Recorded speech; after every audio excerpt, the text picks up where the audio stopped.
Amos mga kalaon, a day in my life sa probinsyano dito sa syudad.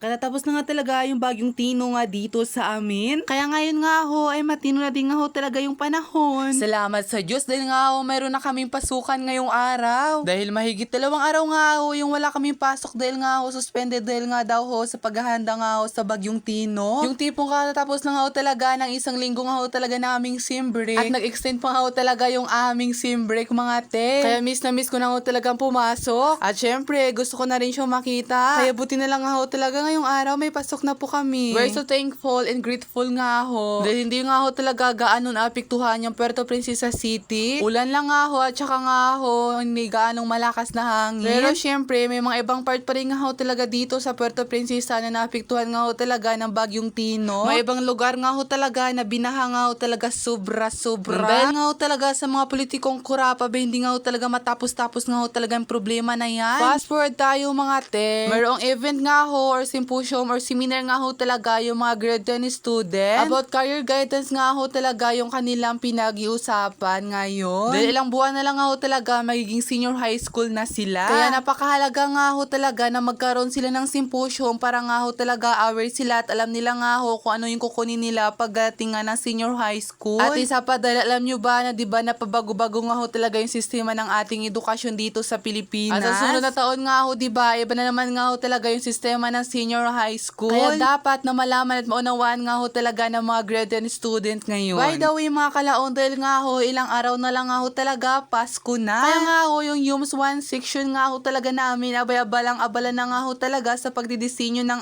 aming classroom. Nang sa ganoon nga ho talaga we can feel it more na Pasko na nga ho talaga mga kapatid. Nag-mirror shot nga ho talaga muna tayo dito mga kapatid kahit nga ho talaga marumi yung salamin. Diyos ko po. By the way, ganito lang nga ho talaga konti nga ho talaga yung pumasok ngayong araw. Dahil kayo ng umaga nga ho talaga medyo nga ho talaga masama nga ho talaga yung panahon at sobrang lakas nga ho talaga ng hangin tsaka nga ho ng ulan. Pero ang sabi nga naman nga ho talaga ng mga government official nga ho talaga ay nakadepende nga ho talaga sa aming principal kung kami nga ho ay papapasukin o hindi. Kumbaga sa sitwasyon nga ho talaga ng aming paaralan or ng mga bahay-bahay nga ho talaga ng mga estudyante kung naapektuhan nga ho talaga sila ng bagyong Tino. At sinabi nga ho talaga kanina na hindi nga ho talaga ganong naapektuhan nga ho talaga yung Santa Monica. Kaya hindi natin nga ho talaga nag-declare nga ho talaga ng announcement nga ho talaga yung aming principal. Dahil nga ho maulan at malakas nga ho talaga yung hangin kanina. Kaya nga ho sabi ng aming principal ay depende or nakabase nga ho talaga sa aming parents kung papasukin kami or hindi. Pero dahil ako talaga takot ako talaga mag-absent at ayoko talaga mag-absent kaya nga ho talaga for the go ako sa pagpasok ko talaga mga kapatid. Dahil malay mo baka mag-quiz kahit kakasimula lang ng 2nd semester namin. By the way, ang dami ko pa nga ho talaga sabihin sana ngunit hanggang dito na lang ho talaga yung aking video. Bye-bye!